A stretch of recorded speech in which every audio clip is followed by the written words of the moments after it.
ایک امیر عورت یتیم خانے میں آئی اور ایک خوبصورت بچے کا گود لینا چاہا، مگر وہاں ایک کالے رنگ کا بچہ بار بار اس کا دامن پکڑ رہا تھا۔ عورت نے اسے جھڑک دیا اور خوبصورت بچے کو لے گئی۔ سالوں گزر گئے، وہ گود لیا ہوا بیٹا جوان ہو کر نشے میں پڑ گیا۔ اس نے ماں کو گھر سے نکال دیا۔ وہ بوڑھی عورت سڑکوں پر بھیک مانگنے لگی۔ ایک دن ایک نوجوان نے اسے سڑک سے اٹھایا اور اپنے گھر لے جا کر خدمت کی۔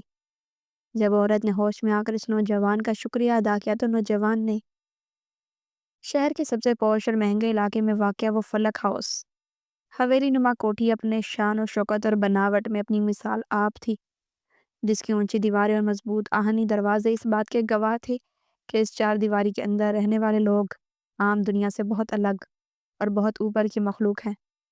اس گھر کے مکینوں کے پاس دنیا کی ہر وہ نعمت موجود تھی جس کی تمنا ایک عام انسان اپنی پوری زندگی میں کرتا ہے، مگر شاید اسے حاصل نہیں کر پاتا۔ وہاں قیمتی قالینوں سے لے کر چھتوں سے لٹکتے فانوس تک اور دیواروں پر آویزاں نایاب پینٹنگ سے لے کر نوکروں کی ایک بڑی فوج تک سب کچھ موجود تھا، مگر اس سب کے باوجود اس گھر میں ایک چیز کی کمی تھی، اور وہ تھی اولاد کی نعمت، جو انسان کے اختیار میں نہیں ہوتی بلکہ قدرت کے ہاتھ میں ہوتی ہے۔ اس گھر کی مالکن بیگم ثریا وقار ایک ایسی خاتون تھی جن کی شخصیت میں جہوت، جلال اور تمکنت کوٹ کوٹ کر بھری ہوئی تھی۔ وہ اپنی دولت اور رتبے کے نشے میں اس قدر سرشار تھیں کہ انہیں اپنے سامنے کوئی دوسرا انسان دکھائی ہی نہیں دیتا تھا۔ ان کی زندگی کا محور صرف ان کی اپنی ذات اور ان کی جھوٹی شان و شوکت تھی۔ شوہر کے انتقال کے بعد وہ اس وسیع و عریض جائیداد کی تنہا وارث بن گئی تھی، اور دولت کی ریل پیل نے ان کے مزاج میں مزید سختی اور تکبر پیدا کر دیا تھا۔ وہ اکثر اپنے وسیع ڈرائنگ روم میں مخمل کے صوفے پر بیٹھی ہوتی اور سامنے رکھے کافی کی میز پر دنیا بھر کے رسالے اور اخبارات بکھرے ہوتے، مگر ان کی نگاہیں کسی اور ہی خلا میں بھٹک رہی ہوتی۔ ان کی عمر ڈھل رہی تھی، تنہائی کا احساس اب ان کے دل و دماغ پر ہتھوڑے کی طرح برسنے لگا تھا۔ نوکر چاکر ان کے ایک اشارے پر جان دینے کو تیار رہتے، مگر وہ خونی رشتہ کہاں سے لائے جو ان کے بڑھاپے کا سہارا بنتا اور جو ان کے بعد اربوں کی اس جائیداد کا وارث بنتا؟ یہ وہ سوال تھا جو رات کی تاریکی میں انہیں سونے نہیں دیتا تھا اور دن کے اجالے میں ان کا چین چھین لیتا تھا۔ بیگم ثریا کو خوبصورتی سے جنون کی حد تک لگاؤ تھا۔ وہ اپنی ذات سے لے کر اپنے گھر کے رائج تک ہر چیز میں نفاست اور حسن کی قائل تھی۔ انہیں بدصورتی یا معمولی پن سے سخت نفرت تھی اور وہ اسے اپنی توہین سمجھتی تھی۔ ان کے گھر میں کام کرنے والے ملازمین بھی اکثر صاف ستھرے اور خوش شکل نہ ہوتے تو وہ انہیں ملازمت سے نکال دیتی تھی۔ ان کا ماننا تھا کہ اللہ نے انہیں جو رتبہ دیا ہے اس کے مطابق ان کے ارد گرد ہر چیز حسین اور بہترین ہونی چاہیے۔ اولاد کی کمی نے جب انہیں بہت زیادہ ستایا تو انہوں نے فیصلہ کیا کہ وہ کسی یتیم خانے سے کوئی بچہ گود لے لیں گی۔ یہ فیصلہ ان کے لیے آسان نہیں تھا کیونکہ وہ حسب نسب اور خون کی پاکیزگی پر یقین رکھنے والی خاتون تھی، مگر مجبوری نے انہیں اس راستے پر ڈال دیا تھا۔ لیکن ان کے ذہن میں ایک بات پتھر کی لکیر کی طرح واضح تھی کہ وہ جس بچے کو بھی اپنی اولاد بنائیں گی اسے دنیا کا خوبصورت بچہ ہونا چاہیے، ایسا بچہ جسے دیکھ کر دیکھنے والوں کی آنکھیں خیرہ ہو جائیں اور کوئی یہ نہیں دیکھ کہہ سکے کہ یہ بیگم ثریا کا خون نہیں ہے۔ وہ چاہتی تھی کہ ان کا بیٹا یا بیٹی حسن و جمال کا ایسا شاہکار ہوں کہ لوگ رشک کریں اور ان کی ممتا کو داد دیں۔ انہوں نے اپنے اس ارادے کا اظہار اپنی قریبی سہیلی اور وکلا سے کیا تو سب نے ان کے ہاں میں ہاں ملائی کیونکہ بیگم ثریا کے سامنے کسی کو بولنے کی جرات نہیں تھی۔ شہر کے سب سے بڑی یتیم خانے کے منتظم سے رابطہ کیا گیا اور بیگم ثریا کی آمد کی اطلاع کی گئی تو یتیم خانہ کی انتظامیہ میں کھلبلی مچ گئی۔ انہیں معلوم تھا کہ یہ بیگم ثریا شہر کی امیر ترین خاتون ہے اور اگر وہ خوش ہو گئی تو یتیم خانے کو بھاری چندہ مل سکتا ہے۔ اس لیے اس دن یتیم خانے کو دلہن کی طرح سجانے کی کوشش کی گئی۔ بچوں کو نہلا دھلا کر صاف ستھرے کپڑے پہنائے گئے اور عمارت کی طبیعت پر صفائی پر خاص توجہ دی گئی تاکہ بیگم صاحبہ کی طبیعت کوئی گرا نہ گزرے۔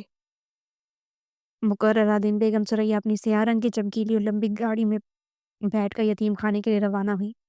ڈرائیور نے سفید وردی پہن رکھی تھی اور گاڑی کے شیشے سے تھے تاکہ باہر کی گرد و غبار اور عام لوگوں کی نظریں اندر بیٹھی خاص شخصیت تک نہ پہنچ سکیں۔ بیگم ثریا نے اس دن خاص طور پر سفید ریشمی لباس زیب کیا ہوا تھا جس پر چاندی کے تاروں کا نفیس کام تھا اور گلے میں ہیروں کا ہار ان کی شخصیت کو مزید روبدار بنا رہا تھا۔ ان کی آنکھوں پر سیاہ چشمہ تھا جو ان کے تاثرات کو چھپائے ہوئے تھا۔ گاڑی جب یتیم خانے کے مرکزی دروازے سے اندر داخل ہوئی تو منتظم و دیگر عملہ قطار بنا کر استقبال کے لیے کھڑا ہو گیا۔ بیگم ثریا گاڑی سے اتری تو فضا میں ان کی قیمتی پرفیوم کی خوشبو پھیل گئی۔ منتظم نے آگے بڑھ کر جھک کر سلام کیا اور خوش آمدانہ لہجے میں انہیں خوش آمدید کہا۔ بیگم ثریا نے ایک سرسری سی نظر عمارت پر ڈالی جو اگرچہ پرانی تھی مگر آج اسے صاف کرنے کی پوری کوشش کی گئی تھی۔ ان کے ماتھے پر معمولی سی شکن ابھری جیسے وہ اس ماحول سے بیزار ہو رہی ہوں، مگر پھر انہوں نے خود پر قابو پایا اور منتظم کے ساتھ دفتر کی طرف بڑھ گئی۔ دفتر میں بیٹھ کر منتظم نے یتیم خانے کی تفصیلات بتانا شروع کی اور مختلف بچوں کی فائلیں ان کے سامنے رکھی، مگر بیگم ثریا نے ہاتھ کے اشارے سے اسے روکا اور سرد لہجے میں کہا، مجھے فائلوں میں کوئی دلچسپی نہیں ہے، میں بچوں کو خود دیکھنا چاہتی ہوں۔ مجھے ایسا بچہ چاہیے جو میرے معیار پر پورا اترتا ہو۔ آپ جانتے ہیں کہ میں ہر چیز میں پرفیکشن پسند کرتی ہوں، اسی لیے میرے سامنے وہی بچے لائے جائیں جو صحت مند اور خوبصورت ہوں۔ منتظم نے جی بہتر کہہ کر سر ہلایا اور انہیں لے کر بچوں کے ہال کی طرف چل گیا، جہاں تمام بچوں کو قطار میں بٹھایا گیا تھا۔ ہال میں داخل ہوتے ہی ثریا بیگم کو ایک عجیب سی بو محسوس ہوئی جو شاید ان بچوں کے سستے صابن اور پرانے کپڑوں کی تھی۔ انہوں نے اپنی ناک پر رومال رکھ لی اور ناگواری سے چاروں طرف دیکھنے لگی۔ وہاں درجنوں بچے موجود تھے جن کی عمریں مختلف تھیں، کچھ شیرخوار تھے اور کچھ 5 سال کے۔ ان بچوں کی آنکھوں میں ایک عجیب سی ویرانی اور امید کی ملی جلی کیفیت تھی۔ وہ سب آنے والے مہمان کو حیرت اور حسرت سے دیکھ رہے تھے کہ شاید ان کی قسمت کا ستارہ چمک اٹھے اور انہیں اس عالیشان محل میں جانے کا موقع مل جائے جہاں یہ خاتون رہتی تھیں۔ بیگم ثریا آہستہ آہستہ چلتی ہوئی بچوں کی قطاروں کے پاس سے گزر رہی تھی۔ وہ ہر بچے کو غور سے دیکھتی اور پھر سرنفی میں ہلا کر آگے بڑھ جاتی۔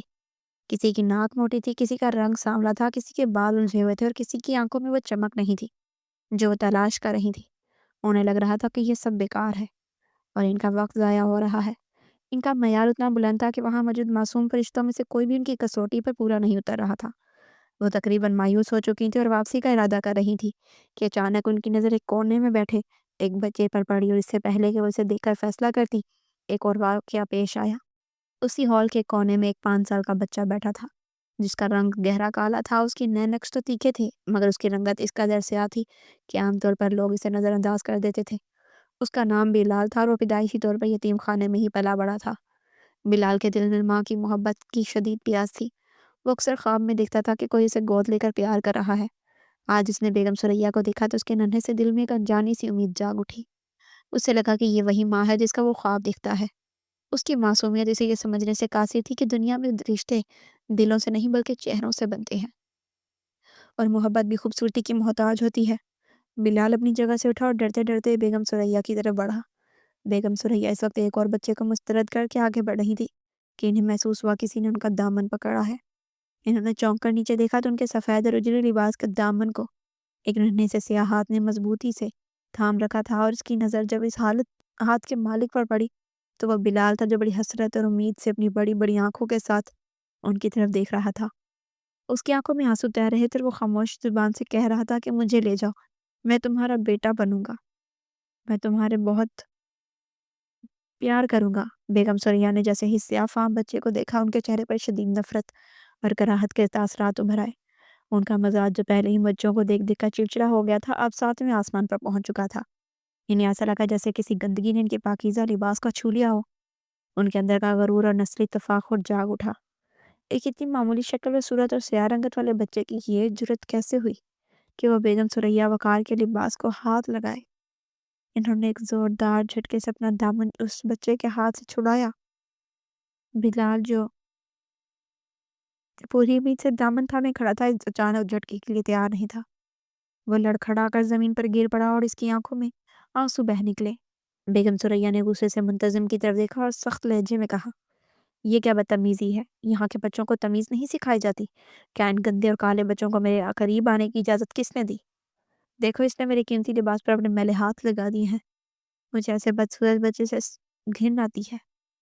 اسے میری نظروں سے دور کرو ورنہ میں ایک منٹ بھی یہاں نہیں رکوں گی۔ منتظم آیا اور فوراً آگے بڑھے اور بلال کو بازو سے پکڑ کر اٹھایا اور ایک طرف لے گئی۔ بلال روتے ہوئے بار بار مڑ کر بیگم ثریا کو دیکھ رہا تھا۔ اسے سمجھ نہیں آ رہا تھا کہ اس کا قصور کیا ہے۔ کیا اس کا کالا ہونا کوئی گناہ ہے؟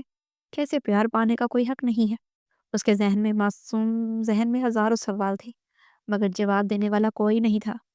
بیگم ثریا نے نفرت سے اپنی ساڑی کو جھاڑا اور ناک پر رومال رکھ کر دوبارہ آگے بڑھنے لگی۔ ان کا موڈ اب مکمل طور پر خراب ہو چکا تھا اور وہ فیصلہ کر چکی تھی کہ وہ یہاں سے خالی ہاتھ واپس جائیں گی، کیونکہ یہاں کا ماحول اور بچے کے معیار کے مطابق نہیں ہے۔ وہ مڑنے ہی والی تھی کہ اچانک ان کی نظر ہال کے دوسرے کونے میں کھڑکی کے پاس کھڑے ایک بچے پر پڑی، اور ان کے قدم وہیں جم گئے۔ وہ بچہ کھڑکی سے آنے والی سورج کی روشنی میں کھڑا تھا اور ایسا لگ رہا تھا جیسے آسمان سے کوئی فرشتہ اتر آیا ہو۔ وہ تقریباً 4 سال کا بچہ تھا، جس کا رنگ دودھ کی طرح سفید اور گال سیب کی طرح سرخ تھے۔ اس کے سنہری بال ماتھے پر بکھرے ہوئے تھے اور اس کی نیلی آنکھیں سمندر کی طرح گہری گہری اور شفاف تھیں۔ وہ اپنی ہی دنیا میں مگن ایک ٹوٹے ہوئے کھلونے سے کھیل رہا تھا، اور اس کے چہرے پر ایک معصوم سی مسکراہٹ تھی۔ بیگم ثریا کی آنکھوں سے دیکھ کر چمک اٹھی۔ ان کے چہرے سے نفرت اور بیزاری کے سال فوراً غائب ہو گئے۔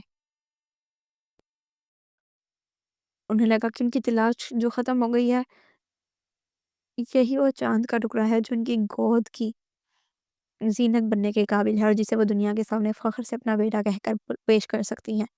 وہ بے اختیار اس بچے کی طرف کھینچی چلی گئیں، جیسے لوہا مقناطیس کی طرف کھینچتا ہے۔ انہوں نے منتظم کو اشارہ کیا اور پرجوش لہجے میں پوچھا کہ یہ بچہ کون ہے؟ مجھے یہ بچہ چاہیے، ابھی اور اسی وقت۔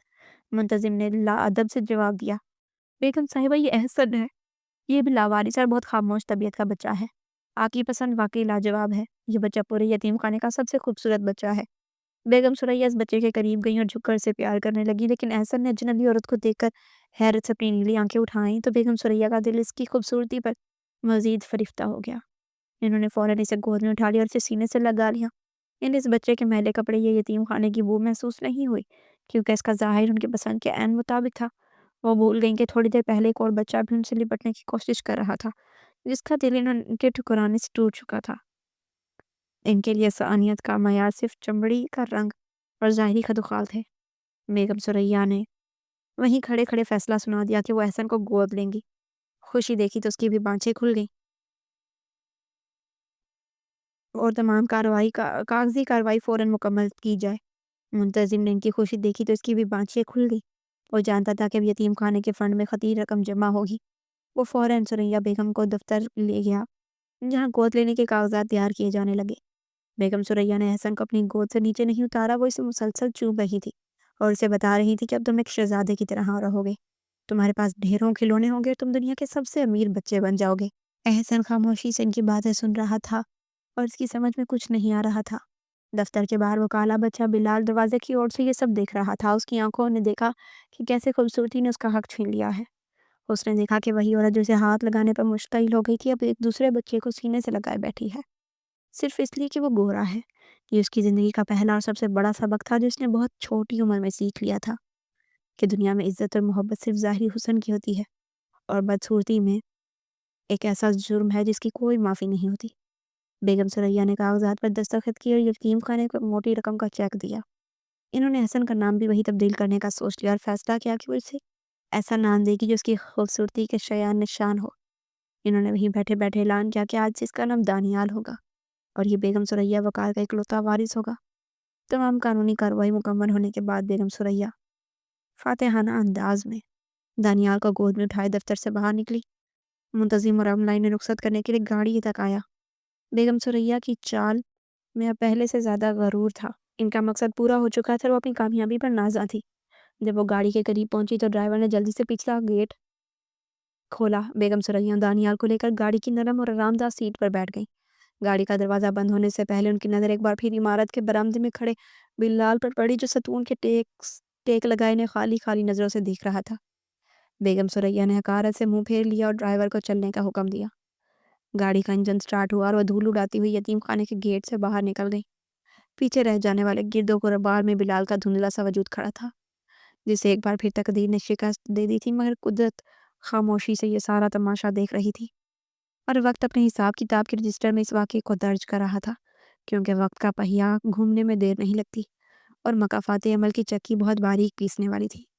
بیگم ثریا اس بات سے بے خبر تھی کہ وہ جسے ہیرا سمجھ کر لے جا رہی ہیں وہ شاید کانچ کا ٹکڑا نکلے، اور جسے انہوں نے کوئلہ سمجھ کر پھینک دیا تھا وہی مستقبل کا ہیرا بن جائے۔ گاڑی سڑک پر فراٹے بھرتی ہوئی ان کی عالیشان محل کی طرف رواں دواں تھی، جہاں دانیال کی نئی زندگی اور بیگم ثریا کی ممتا کا آغاز ہونے والا تھا۔ مگر یتیم خانے کی دیواریں آج بھی اس معصوم بچے کی سسکیوں کی گواہ تھیں، جسے صرف اس کی رنگت کی بنا پر